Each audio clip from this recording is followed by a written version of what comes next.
All right, welcome everybody. We're just going to kick it off. I know the numbers are still rising, people are logging in, but just wanted to give you a big warm welcome to this CellAg one-on-one webinar. We have some rocking awesome people here today. I wish I got to see this webinar a year and a half ago when I started learning about the alternative protein space. This would have been so helpful. So just to give you a little bit of context on why we're doing this today. I'm Isabella. I am 16 right now. And for the past 2 years, I've just been obsessed over this whole idea of creating better, more sustainable protein. It all got started when I watched a video learning about how we can use microorganisms to produce real dairy products that should taste the same. They have the same nutritional value, but they don't actually come from the animal. Blew my mind. I started learning about the industry, going into the different types of cell agriculture and different areas there. And then I sort of tried to pave my own path. I've met some super awesome people throughout my journey. I got to help organize the first alternative protein show in Europe in August when I was in Amsterdam. And since then, it's just been a whole roller coaster. And today we have some fantastic people. I'll introduce them in a second. I just wanted to go over some quick housekeeping for this webinar, and then we're just gonna kick right into questions. We'll do Q&A. We'll really talk about how to get involved with building the future of food, one of the most important aspects when we think about sustainability, health, making a world that is cleaner, that is better, that we hopefully don't have any climate disasters. So I'm gonna kick it off to let our panelists introduce themselves. So let's start with Lee. Do you wanna give a quick introduction? Yeah, sure. Hi. So first of all, Isabel, thank you so much for kind of inviting me and hosting this panel. I think it's wonderful. My name is Leah Recht, and I am the head of sustainability at a company called Aleph Farms, and we cultivate beef steaks. Awesome. I'm gonna stop there, but I can talk a lot more about it. Perfect. Amy, do you want to do an introduction? Yeah, absolutely. My name is Amy. I work on the science and technology team at the Good Food Institute. That's a nonprofit that focuses on accelerating the alternative protein space. We work with change makers along the entire process, along the entire supply chain. We work with scientists, entrepreneurs, policymakers, legacy food companies, all in an effort to catalyze advancements in research and innovation in this space. And I specifically work on leading our university innovation program. Cool. Kristopher, do you want to go ahead? Sure. And then we'll share CAS as well. Yeah, so my name is Kristopher Gasteratos. I lead a nonprofit called CAS, which stands for the Cellular Agriculture Society. And we focus on three main areas to, advance cellular agriculture, which we call education, collaboration, and visioning. And so a little bit about CAS and our mission. Cool. So what we're going to start off, because we do have a lot of people just getting started, first touch point with CellAg or beginner. So Chris, his website for cellag.org is so pretty. Whenever someone asks me for a good looking website, that's the first one I send over, but it's also just a great resource. So we're going to go ahead and share we're just going to walk through, and then everyone has access to cellag.org, and there's just some great info right over there. So Chris, I'm just going to walk you through, or I'll just do you talk. Yeah, and thank you to Isabella and Aleph Farms as well for hosting all this as well. I forgot to say that. Okay, so yeah, as Isabella said, I mean, the mission for making this website, which is almost like a program in and of itself for us. I mean, we don't think of a website as just, I don't know, like this page for our organization, but really to sort of serve as this digital home base for cellular agriculture. It's something that anyone watching this, if you find it as interesting as we do, can share it with others and hopefully inspire them with a vision that we have for what the future could look like with this. So we'll start off with this first section, which we call What is Cellular Agriculture? So just to learn about it. So we say cellular agriculture is here to solve some of the world's biggest problems by addressing them on a micro scale. Essentially, and to sort of give a definition of what we define as cellular agriculture, it's simply a process to produce animal products in a different way, but these are the same sorts of animal products. So you can think of the process we use today and we've used for thousands of years is animal agriculture. So we're using animals to produce animal products. And this process of cellular agriculture will simply do that with cells instead of animals. And so that's why we say we create a relationship that respects both animals and the planet without the need for mass behavior change. And because the products are the same, we're not really asking the consumer to change their behavior. And there's benefits to animals and the planet that we'll get to. This is a schematic that we developed we call it Project CMF, which stands for the Project Cell-Based Meat Facility. We don't have a name yet for what like the slaughterhouse of the future would be, but this was our vision for what within 20 years working with our industry partners, a facility could look like, a production facility. So that's what that is, and that's an ongoing project. Gives a little more about what it is. And so again, we take nature's most fundamental building blocks, cells, and cultivate them to become true animal products without the need to raise and slaughter animals. And by we, I mean, our space. So it's simply a process that can create the same animal products that have been used for thousands of years, which again, you can see all the types of products here. But I want to be clear, this is such a nascent field. These are just a few examples of animal products that are sort of in the works, but anyone here could be the next person to get involved in a product that's not there yet. So the next section is. Do we want to just skip to how it works, just for the sake of time? Yeah, sure, we can do that. Yeah. So we cut the waste of traditional animal products by harvesting real animal products directly from cells. Definitely try to drill that home on the website. Also, this is something. I guess almost half this presentation is sharing with you that like you can give the same presentation I'm giving because it's just a simple website that anyone can open around the world. You can copy that domain, the cellag.org / right, that thing, and it will take you directly to this part of the homepage. So it's not like the link is only for the homepage. It can take you to this part of the homepage if you want to share specifically, someone's asking how it's possible. Okay, so we skipped to how, okay. Yeah, so we think of it as sort of the umbrella term is cellular agriculture, and the two sort of components under that, if someone's interested in how exactly the science works for this concept, as being tissue engineering and fermentation. And so you can see tissue engineering here, and there's different methods that groups are taking, or companies around the world, but we're trying to simplify it a bit. Is the process of essentially taking a cell from an animal, like a cow, for example, and putting into what we refer to as a cultivator here, and that was taken from Project CMF, and then feeding those cells similar to how you feed cells in an animal's body, right? When a cow is eating grass or grain, and those nutrients are fueling its body through its blood supply. This is a similar process to what's being done outside of an animal's body, and that's an oversimplification, but that would be the process to kind of take it to, something more complex. And obviously, a group like Aleph Farms knows way more about exactly how that's going to come to fruition at scale. I was going to say, Lee, do you want to comment on anything maybe that Aleph is doing, or anything on the tissue engineering side? I think Chris is doing a wonderful job by explaining. What we specifically, I think it's important to understand that cell agriculture you can use on all different kinds of animals, all different kinds of parts. So it really kind of depends. The whole idea is the way that you can kind of, with very controlled conditions, decide how you want your cell to differentiate. But I think I'm going to let Chris continue. He's doing wonderfully. Thanks, Lee. Thank you. Yeah, it's funny too that we have sort of like a thicker cut there too, and to speak about how quickly the field has advanced. I remember, in a few years ago, thinking that something that wouldn't be, like a super thin piece of meat would be impossible, and then Aleph Farms comes out with what they did recently. So it's a rapidly advancing field, and that's why I should say all of this should be taken with a grain of salt, including the science with it as well. Yeah, so that's a bit on the tissue engineering side, and you also might have seen like some leather there, and that's because you would simply differentiate cells into skin cells and collagen and different components that would be needed to make something like that.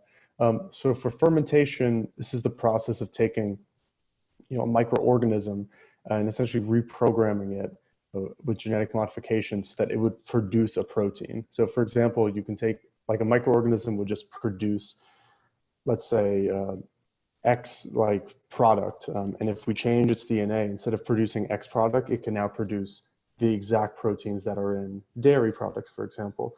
And so we're changing the microorganisms kind of output to produce what would be the intended output. And that's sort of, again, a simplification of fermentation, but how something like those products would be possible. Yeah, so I think that's that for that. Yeah, that's a little bit on the how. So, we cover the what it is, how it's possible, why, you at least we're interested in it and how it can solve big problems, and then a little bit about our organization as well. Great. Well, thanks everyone for giving us that introduction. Super awesome.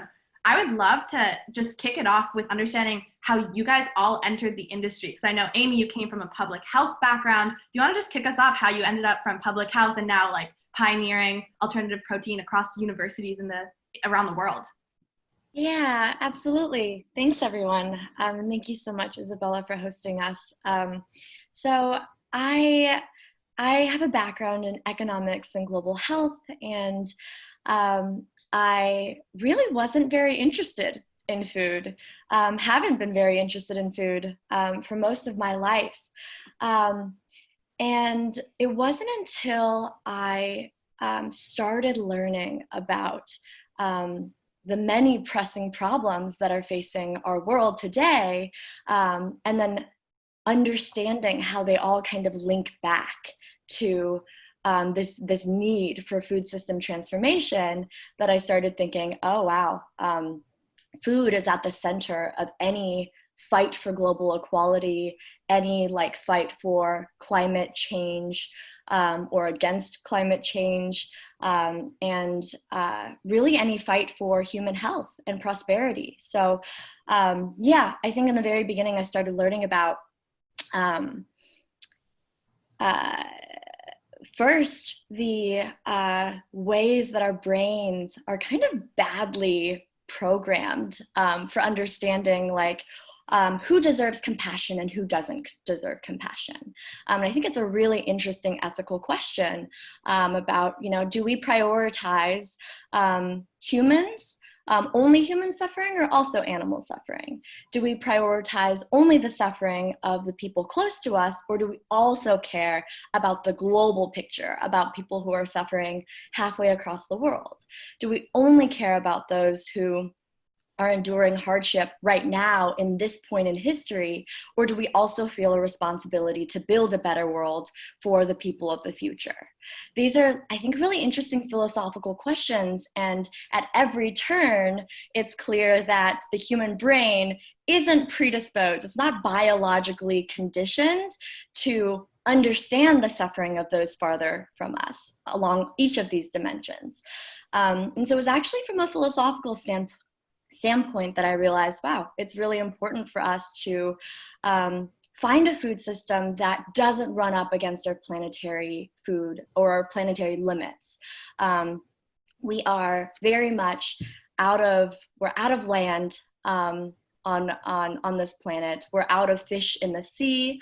It's fully unsustainable to continue producing meat the way that we have. And meat is also a really big risk factor for zoonotic disease, future pandemics that might be just as bad or worse as the novel coronavirus, antibiotic resistance.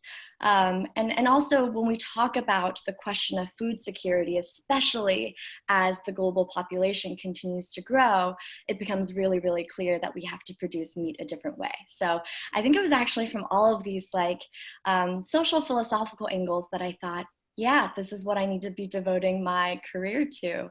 And that's kind of why I find myself here. And I'd love to later on speak more about kind of specifically why I'm focused on getting more scientists and engineers into this space. Super cool. I know, Chris, you and I had a bunch of conversations about how you ended up here, and it seems like a little bit similar to Amy's. And do you want to give because I think it piggybacks really well? Yes, super similar. And I don't think we ever talked about that, Amy, but like it's almost the same kind of journey. It's something that a couple of years ago, running this thing called 90 Reasons to Consider Cellular Agriculture, was sort of a beginning to just compiling a large list of like, well, this can solve a lot of issues. Didn't grow up on a farm or anything like that. Just the internet empowers knowledge that I guess sort of otherwise was impossible. And similar to Isabella as well, where video was really inspirational, and seeing videos of either what's happening on factory farms, or you know, just unraveling this sort of like really deep integration that animal agriculture has within global society, and how workers are involved with it, and sustainability issues, and everything else. So yeah, it's super similar to Amy's.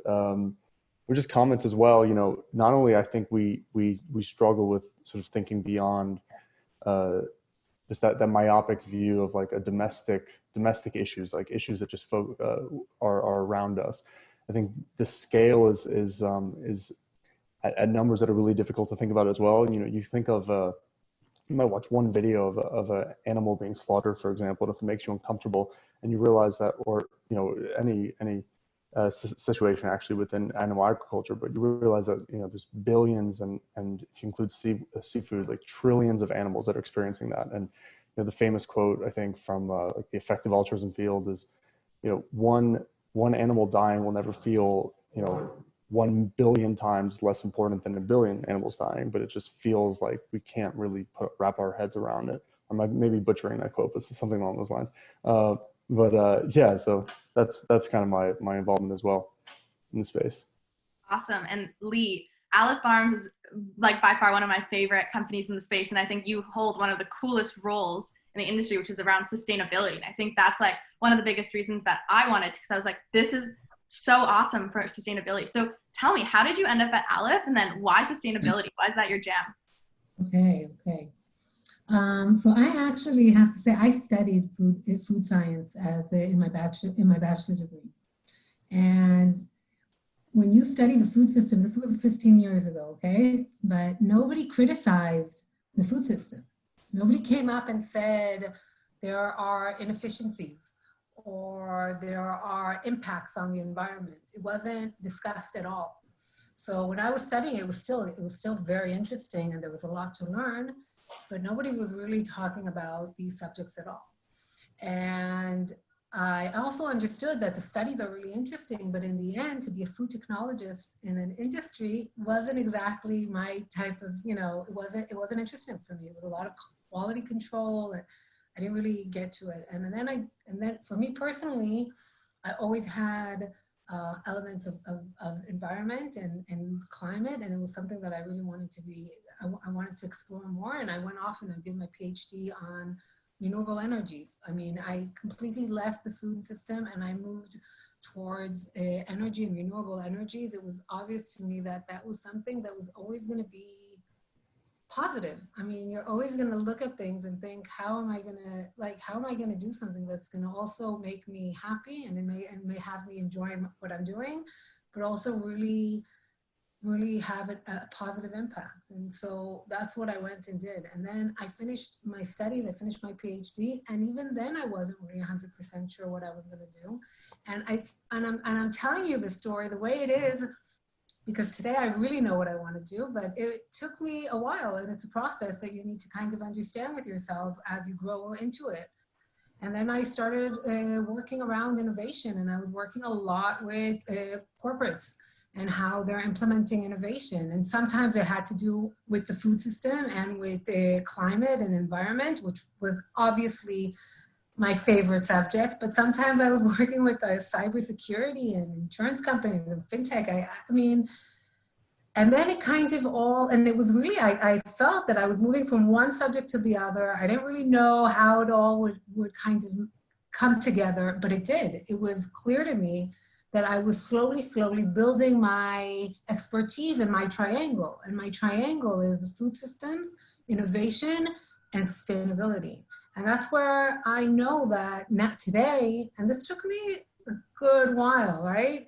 Today I understand that that's where I want to be. That's where we need to be. The food systems are broken as we speak today. I mean, there's very few food systems that we see today that from A to Z are working the way we kind of want to envision it. So I was very, very lucky to, Aleph Farm was established about 4 years ago. We're an Israeli company. Israel is a very small country. We all know everybody. It's no joke. We're about 9 million people, the way you see it in the end, when you're in these divided into small ecosystems, like the food tech ecosystem, the ag tech food ecosystem, we really do all kind of know everybody. Anyways, I met up with my co-founder and CEO, and we were discussing the technology regarding a completely different subject, and kind of we were speaking about it, and slowly we were talking about the fact that Aleph Farm, so it's important to say that cultured meat, it's not in the market yet, right? This is all there's about, I would say, between 2 to 3 dozen companies worldwide, and they're all in R&D process or in product development. And so are we, by the way. But now that we're slowly moving from R&D towards our pilot production and our commercial production, it was clear that we don't only want to be leaders in cultivated meat, which we definitely want to be leaders there, but we also want to be leaders in how we believe a sustainable food system should be as we go to the future. I mean, we understand that things need to change, and we want to kind of pave the way towards that change. So yeah, that's my story a little bit, and I'm really excited about it. I can talk more, but I'm always kind of cautious about the rest of the speakers.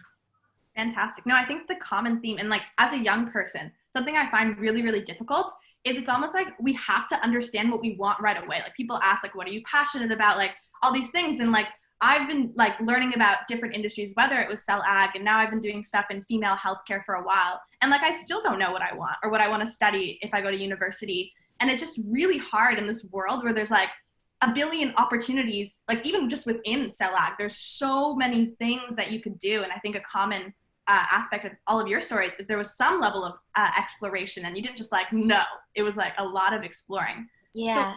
Definitely. I would asterisk that like 1,000 times. This non-linear career path, I think, is not only is it really common, it's like really beautiful and like a really important part of the self-actualization process. So like, yeah, very much I want to echo what Isabella said. It's okay to not know right off the bat, and to do some exploration and to learn about yourself and about what excites you. I would also say that diversity usually brings in what makes you kind of that added value. So you start off with food technology, but then you come in and you're studying about renewable energies, and all of a sudden I don't know, for me, this is my story, right? But for me, all of a sudden you see that there's different applications. So Aleph Farms, for example, is actually a technology that came from the medicine, from a medical point of view, but actually we came up and we said, hey, let's take this technology of tissue regeneration and try to apply it on the food industry. And that's what makes it interesting when you have that point of view. So it's actually really okay. I mean, it's not beyond okay. I think it gives you added value that sometimes you take a path and then you change your path, and then you might change it just a little bit more. And then eventually you build on all these different, all your different stages throughout your path to build something that really fits. So, yeah. Totally. And I think the trouble there is like, at what point do you stop over optimizing and like thinking like, what path do I go on, and when do you start going? Like, what would you say? Like if you were to look back and start and you were starting your career, what is the number one piece of advice you would give yourself before like going through this crazy exploration process? No regrets. No, seriously, because there's all these times that you're doing something. I don't have one big dream in my life. I have many, many small dreams. Every couple of years I notice that my dreams they don't change completely, but they adapt. They're fine-tuned towards where I am today and how I am. And I'm looking back at my whole history, and there were moments earlier on that I was kind of thinking to myself, why did I go do a PhD? I'm never going to study. I'm not going to stay in research, and I want to go into business. And And today I understand that my PhD is giving me tremendous value. So, I mean, there's nothing to regret. I mean, and if it takes a little longer, then it takes a little longer. And definitely take chances. Go for, you know, if you have something, if you have a passion, if you see that something's interesting for you, go for it. I mean, there's definitely, that would be my recommendation. I can hop in here. Yeah, I love what Leah has said, and I think she articulated that really beautifully. But for me, I am kind of just starting out my career. I'm 3 years out of undergrad, graduated class of 2017, had a fair bit of professional experience before that, but this is really like my second real job in the world. And I think that's already, I think I've picked up on something that feels like, yeah, like an important wisdom I would tell to myself 6 years ago or 3 years ago. And that's that, like, life is super, super short. You are not promised like any amount of time.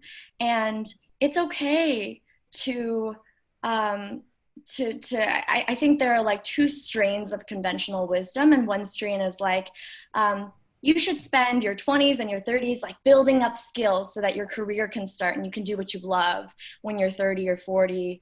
But there are too many urgent problems that need to be solved right now, and I think that as young people, you all are, or we all are, more passionate, more energetic, more optimistic that we can make the world a better place right now than we probably ever will be. So I think if you are faced with a decision to like do what you believe in and what you think is urgently important in the world, or you know, taking maybe the path of least resistance, taking a desk job that will pay the bills and maybe get you to a place where you can do more. There's no like right answer, but I think most people follow the path of least resistance. And I would encourage everyone, where possible, to like do what you feel is important at every turn. You're never too young to contribute to some of the most important problems that we're facing, and they all need solving, and you're the ones to do it. So Chris, you took a pretty like unconventional way into this industry. So you're not tackling it necessarily from a R&D science perspective. Do you want to talk a little bit about how you sort of thought unconventionally within an unconventional career path? Well, so I totally agree with Leah and Amy as well.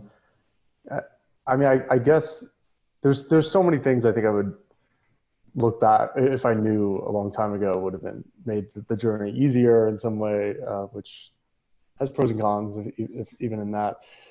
But I guess what I'd probably say is to be like, really strike the balance between being impatient and patient. You know, I was like so impatient to try to solve issues that at times I think I could have taken more time with trying to hone a skill or work on something.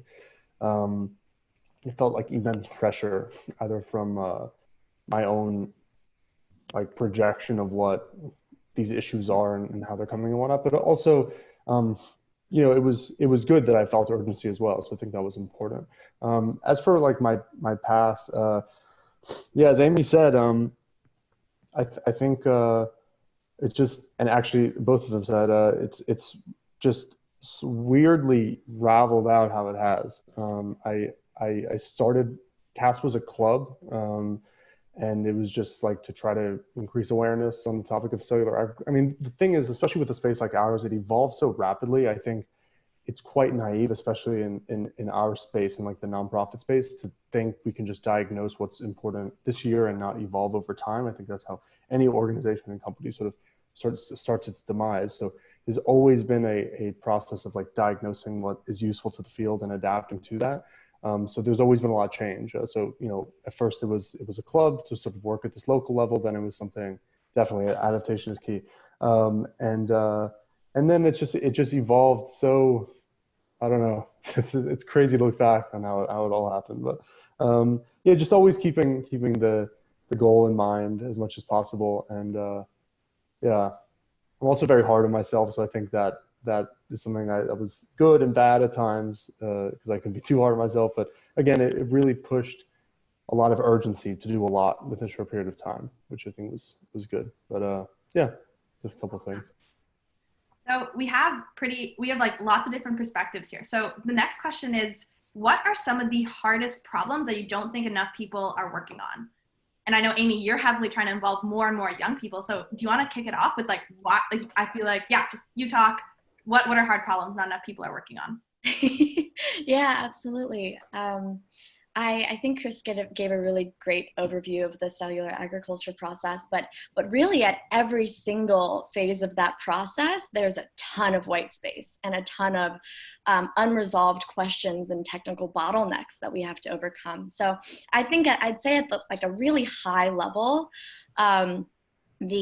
one of the biggest bottlenecks that we're facing in this space is a lack of scientists and engineers who are focusing on solving some of these really both intellectually like rigorous and interesting and like hugely important problems. And then I think, if we go down a level of abstraction, Chris talked about, cell lines. That you then need to feed with cell culture media, that you then need to give something like a scaffold, a 3D structure to grow around so that it becomes a more sophisticated cut of meat. And this entire process is housed in a bioreactor. Actually, in each of these phases, I would say that there are really big questions left to be resolved. I'll link a post here in the chat that you all can read more about. But if I were to choose one of these areas as an area that I think more students and scientists should be paying attention to, it's the question of lowering the cost of cell culture media, which is expected to account for right now like 90% of the marginal cost of the product.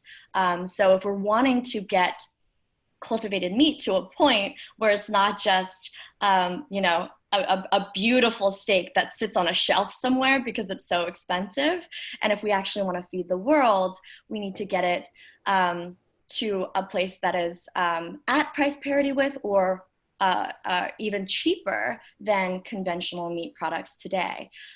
There's a group out of Northwestern University that just kind of for fun managed to reduce the cost of cell culture media by 97%. And that was by using really common food grade ingredients to obtain those like sugar, salts, and amino acids. So this shows that the problem is actually very tractable. And that's why we think that people should be paying more attention to it right now, because it'll do a lot to help us bolster the case that cellular agriculture is in fact scalable and not just a pipe dream. So if we have students here that are like, okay, I want to help with this, like, but I'm a student at home or we don't have access to labs now, is there a way they could start like looking at media, or maybe there's another aspect of that where they can just like start right now, do it at home, do some research? What needs to be done? Yeah, I really love that question. Just quickly, I will send to everyone here in the chat an organization that I think does a really good job of this. They're called Shojin Meat, and they're based out of Tokyo.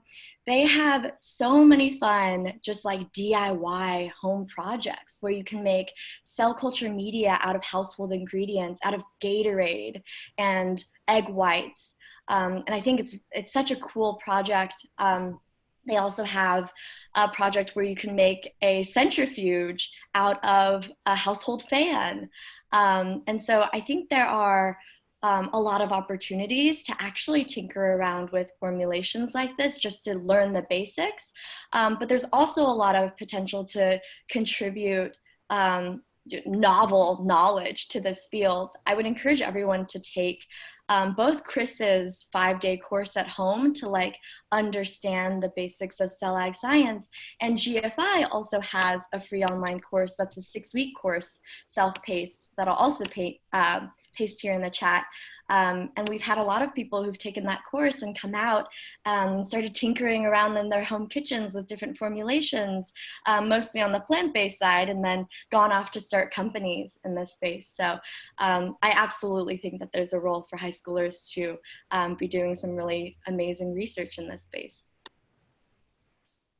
I'm going to add also that Aleph Farms is part of our strategy, or definitely our sustainability strategy, where we're really looking in to the future generations is that we have something that's called our Gen Z Advisory Board.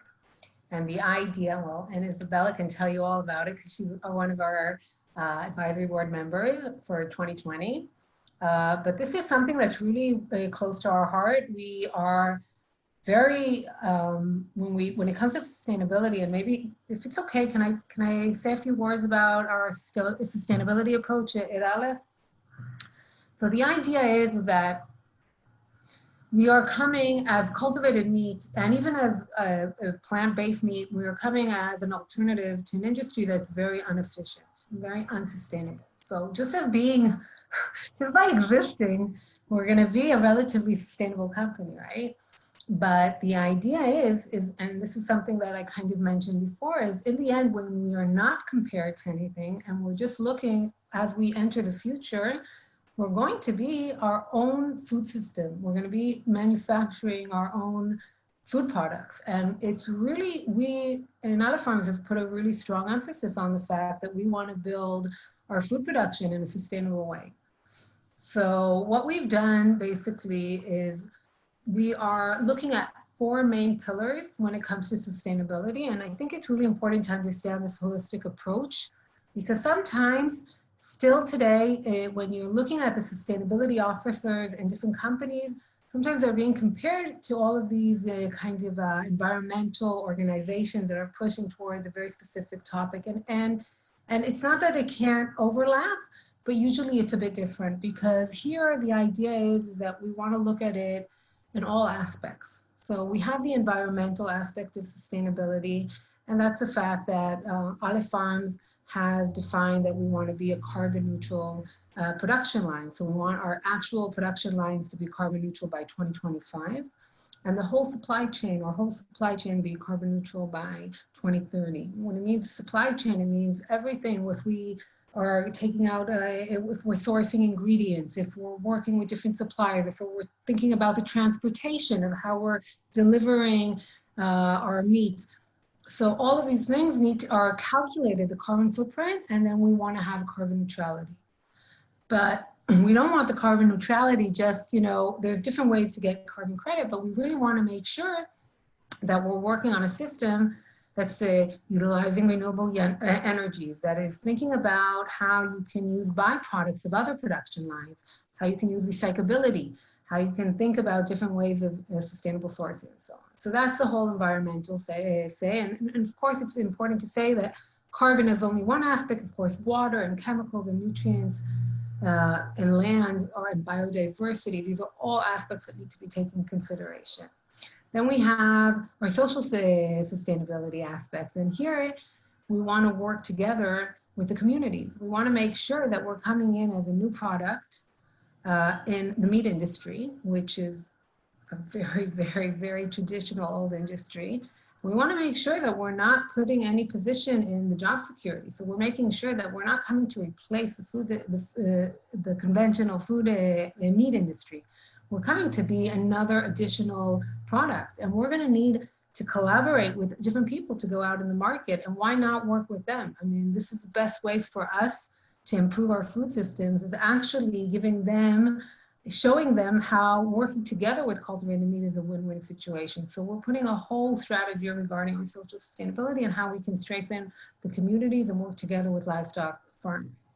Our third aspect is, of course, nutrition and health. So this is something that's really important and close to my heart. We want to make sure that we're bringing into our future generations really healthy food, delicious food. It has to be delicious. It always has to be delicious, right? In the food system, you can't trade off the taste, but it also needs to be healthy, and it also has to be nutritious, and it has to be something that's accessible. And it really hits a lot of things about, when there's a lot of people suffering from malnutrition. So that's something that we're also working very hard. And our last aspect, our last pillar in our sustainability aspect is the economics. And that's where we need to also make sure that with everything that we're doing, and Amy touched this as well, we're also affordable, right? This is not going to be a premium product only for a very specific group of people. But it's actually something that could be, again, this is about the accessibility to it. And also starting to build resilience in the food system. So cultivated meat, just so you know, when you want to produce a steak, it usually takes up to, if you start from farm to fork, and you look at producing meat, it takes about 2 years to produce. And our process takes about 2 to 3 weeks. And that allows us to be much closer to what's going on and to the demand in the market. So nobody predicted COVID-19, right? Nobody, I mean, well, people predicted it, but nobody kind of really understood how it would impact us. And because of that, we're really noticing these gaps within our supply chain. So that's something that we're putting a lot of effort in. And all of this is all about how we look upon our future generations. So we have a program called our Gen Z Advisory Board. It's a year program. Isabella is one of our first advisory board members. And every year we're now working on a program where we can work together with Generation Z, which is pretty much, I think, most of the audience here, and see how they can get involved and how we can help bring out a little bit more about the knowledge and how we can work together to help them help us. So it's kind of something that needs to be done together, and we're big believers in our next generations and working together with them. Awesome. Thanks, Lee, for that great overview. Go ahead. Go, Chris. Sorry, Isabella, were you going to say something? No, all good. You go. Yeah, no, I was just going to add, so obviously there's no overstating what both Amy and Lee talked about. I mean, if you have skills or any interest in that domain, the engineering and science space, like this won't succeed without that. I just kind of wanted to add that there's other areas, I think, as well outside of the science space that wouldn't traditionally, I guess, seem useful. You know, if I was in a space, like if I was going to get involved in driverless cars, which I don't know a lot about right now, I might think it's really just important that I, work on making the AI possible or something. But the design, the communication, and a lot around that can also be quite useful. And I just want to add that as well, that if you have skills outside of the science space, or maybe that's where your path takes you, I think it's totally fine. And there's also a need for that. I mean, I've been involved in social science projects and research projects and design projects, and all of which were never really suggested to me. In fact, they were sort of the opposite. I would tell people in the space, hey, I want to design a future facility, or hey, I want to do a research project, or hey, I want to put a big list together of 90 reasons. And only, a year later will those people come back and be like, this is the main reason we got investment. This is the main reason I was able to pitch this to someone who's now started a company in this space. Isabella mentioned it as well, and it's the same story for me, which is I wouldn't have probably got involved in this space if it wasn't for a really catching video that got my attention. And a lot of CEOs and really stakeholders and leaders in our space are only in this space because they saw horrible videos out of a factory farm, and so I think the power of media like that and design is just one component of really a massive space outside of the science sector, which is, of course, you can't overstate how important it is, but all of that is really important as well for it to succeed. So I just wanted to kind of earmark that too. Awesome. So it seems like if university students or high school students, it seems like there's a lot of areas they could potentially study, like Lee mentioned, economics, that's a huge part of it, or sustainability. Do you think there's if you're, a student right now doing creative writing in university or something that doesn't really seem related necessarily immediately to CellAg, do you think there's still ways for those types of students to get involved? I would definitely say yes. I mean, I think it's definitely going to call for you're not going to have super easy conversations if you communicate, at least in my experience, if you communicate with companies and say like, hey, I'm a creative writer, like I want to get involved in the space. I don't think they're going to as easily be able to counsel you and say like, wonderful, like, exactly what we're looking for. So you might definitely have a more solo path in a way where you'll really have to meditate and go, how can I work within everything and be successful? But there's absolutely a space for it.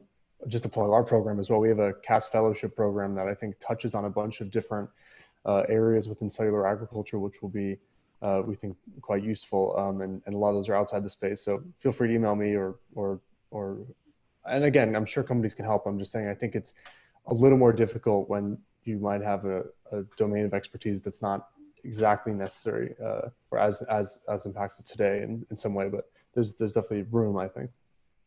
Cool. I gotta say, the whole cell cultured meat is right now, as we speak, is R&D. So they're most focused on the skills right now are having R&D people.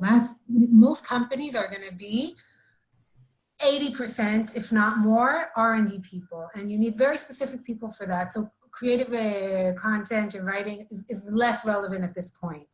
But this is not where we're going to stay for long, right? I mean, we're going to have people, we're slowly going to enter the market. And with the market, we're going to need people that are experts in market and also in branding and also in production lines and also in operations and everything of all of these things, what every enterprise needs. And it really doesn't even almost matter what the production is, whether it's Olive Farms with cultivated steaks, or if it's another company in a different field of that. But I mean, there's going to be an enterprise around it, and you can be involved in that way. If you're a person that, you know, loves writing and loves talking about it and loves, you know, you can be in branding and marketing. Definitely, we're going to need these kinds of expertise as well. It's not going to disappear. It's just right now, this time. It's not that it doesn't exist. We definitely have people focused on it, but it's not the main part of our operations as we speak today. But 2 years from now, it's going to look completely different. So, I mean, in a couple of years, this is going to be a concept that's going to be in the market that you're going to be able to go and buy at the supermarket. It's exciting. I'm so excited. So I'm just going to I've been looking at the Slido and trying to integrate, but by far the top question is, what are the common challenges one could face as a high schooler when getting into the field? And then how do we prevent and solve these challenges? Does anyone want to take a stab? Big question.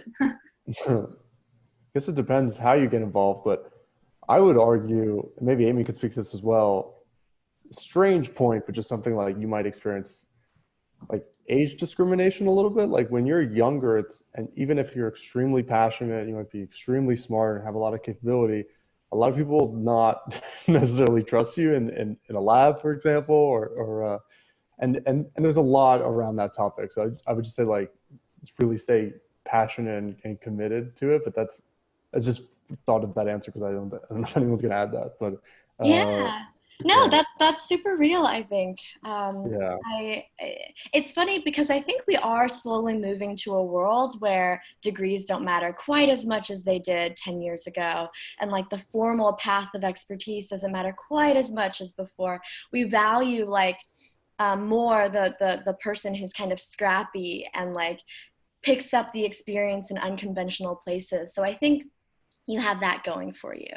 And I'd really emphasize that there are a lot of organizations who are willing to who are excited about taking interns who are younger, but they need to have experience. Like you need to come with research experience in many, many cases.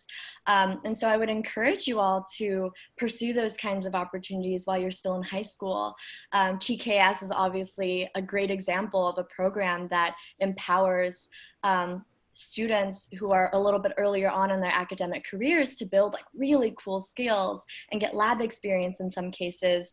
So we would really encourage you to like pick up those skills, pursue passion projects. And this is particularly a field it's not just difficult for high schoolers to enter. It's a brand new field. It's pretty much all uncharted territory. So it's not clear what the pathway into alternative proteins is for anybody, even an experienced professional who's been a scientist for many, many years.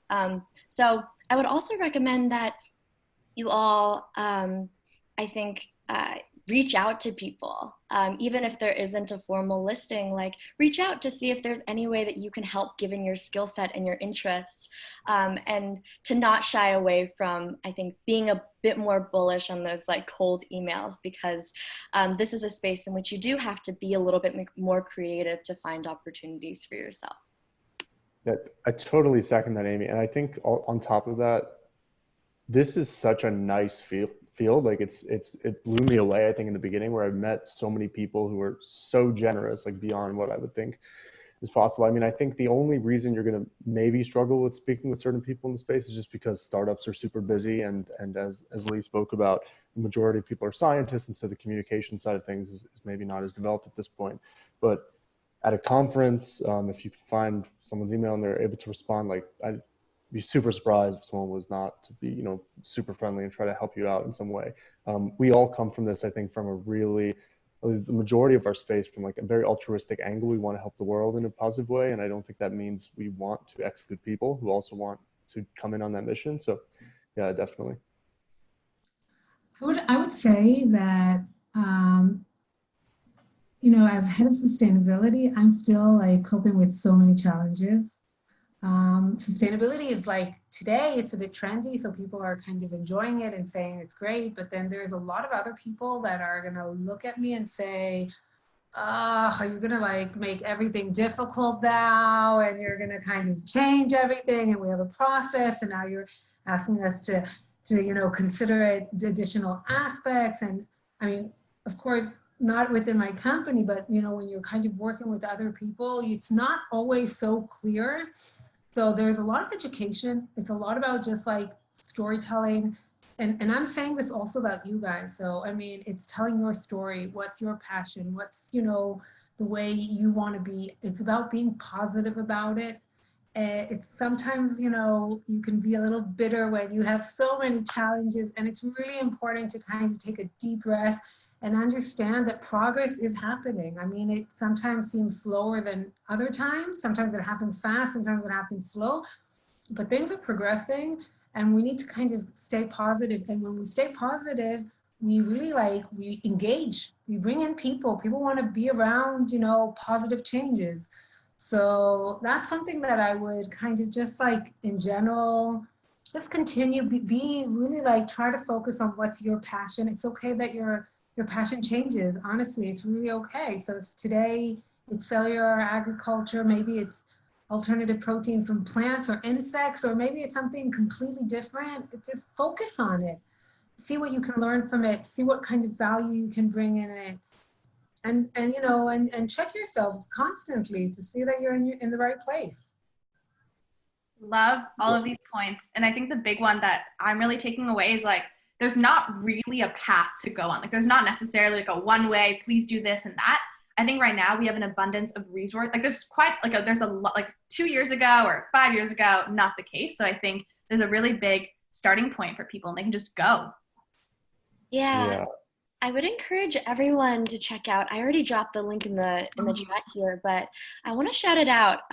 This student guide for navigating the alternative protein space is something that we built at GFI just precisely to kind of help students, both at the university level and maybe before or after, to better understand, what exactly are the opportunities here? What educational resources exist to help you on your path? What job boards exist? I see some questions here about, how to get a PhD in this position or in this field. What are the key disciplines? What are some of the key unresolved questions? I would recommend taking a peek at that guide, because GFI, we focus on building open access resources to lower barriers of access for people trying to enter this field. So give it a look over. I hope you find it useful, and you'll also find a link to a career call, a recurring career call that you can join if you have more questions that we don't get to today. Amazing. And I think the other thing I wanted to add in is so for me, there was a question about how I got interested. I was actually 15 when I learned about all of this, and I was in a program called CAS. Amy briefly mentioned it. It's a high school human accelerator program for ambitious students. I've always been like, if you know, I just like caving my own paths, and I love having initiative. I'm definitely very outgoing, and I just enjoy learning a lot. So if you did want to check out TCAS, I'll drop a link. This is my like alumni link. So if you did end up applying, there's a little bit of an expedited process. I don't get anything from having you apply, but given that you're on this call, you probably have some level of ambition. And we do have a virtual program for students around the world. And we accept up to first-year university students, gap year students, et cetera. So if you want to check it out, that was how I personally got started. And it gave me a lot of the skills that Lee, Amy, and Chris mentioned, like adaptability. Like, it's actually funny. Lee was talking about her triangle.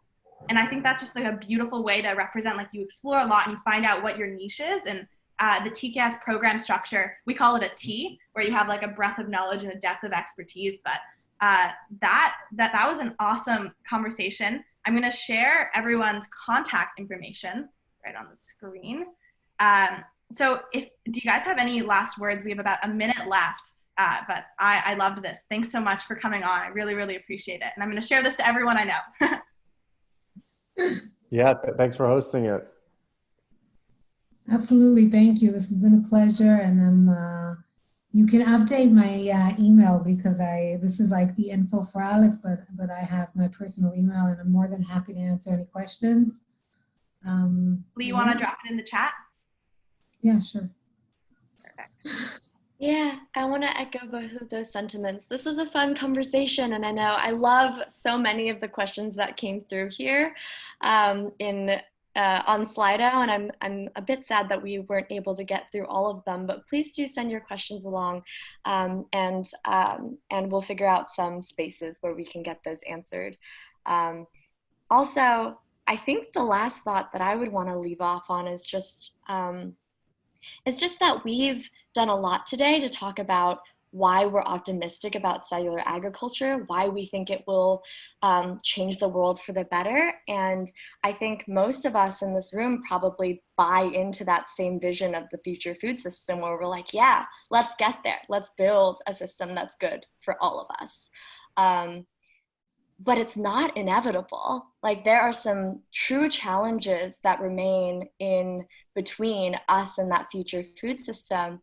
And what it's missing is a lot of you. So I think I would just want to underscore all of this by saying, you know, there are a lot of people out there who think cellular agriculture as a field is already saturated. It's not. There's so much work left to be done, and we need more entrepreneurs and scientists and designers and science communicators and writers to take that on. So I encourage you all to look into this a little bit more deeply and know that there's a place for you here. Yeah, that's so true. I guess the last thing I would say is if you want to get involved in the space, especially because it's such an innovative space, just be ready for a lot of people to like look at you sideways when you say what you're doing and what you're getting involved in. It's really new, obviously. You'll have to kind of give a lot of basis to people, but that's any new concept. I think you are sort of entering in as a pioneer, and as Amy said, there's so much space to be explored. And as an innovator like that, there's going to be a lot of people who maybe doubt your involvement or don't really understand what you're doing, but you have this global community of people who definitely do and share a mission like that.